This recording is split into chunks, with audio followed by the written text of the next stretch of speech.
પણ 8 પાસનો મામલો આવ્યો પછી તમે તમારા અભ્યાસને લઈને પણ વાત કરી અને નાયબ મુખ્યમંત્રી હર્ષ સંઘવી પછી ખૂબ ગુસ્સે થાય છે. એમાં ગુસ્સે હું થાવ? તમે યાર એક આખો 8 પાસ વાળો વિષય આજ પાછો ગૃહમાં નીકળ્યો છે ને એક વસ્તુ સમજી લો ભાઈ. પણ આ તો જીતુ વાઘાણી બોલ્યા ને હાઉસમાં. ઓલા નો કહીએ કે ને તમે એક વાતને સમજો ભાઈ. આ 8 પાસ વાળે આખો ખેલ શું છે? હું BA LLB LLM થયેલો માણસ છું. વારે ઘડીએ હું કહું છું કે હું ભણેલો છે. એનો અર્થ શું છે ખબર છે? મારી પાસે ડિગ્રી છે, સારા ટકા આવ્યા છે, ફર્સ્ટ ક્લાસ કે ડિસ્ટિંક્શન આવ્યું, એવું કાંઈ એનો અર્થ નથી. એનો અર્થ એ છે ભાઈ કે હું એવા ગરીબ પરિવારમાં જન્મ્યો ને જ્યાં મારી માએ મજૂરી કરીને, વેતરા કરીને, ગામના દાહોલા કરીને, લાચારીઓ કરીને મને ભણાવ્યો છે.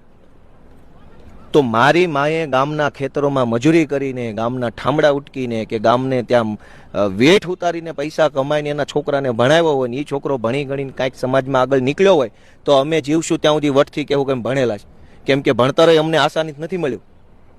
જિંદગીમાં હેલિકોપ્ટર લ્યો, ફોર્ચ્યુનર લ્યો, આઈફોન લ્યો ને તો એના માટે એમ કહી શકાય બહુ સંઘર્ષના અંતે મળ્યો છે.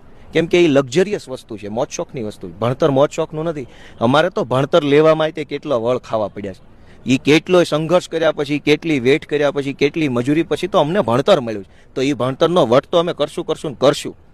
અને હર્ષભાઈની હાલત શું છે? એ ત્રીજી પેઢીના કરોડપતિ છે.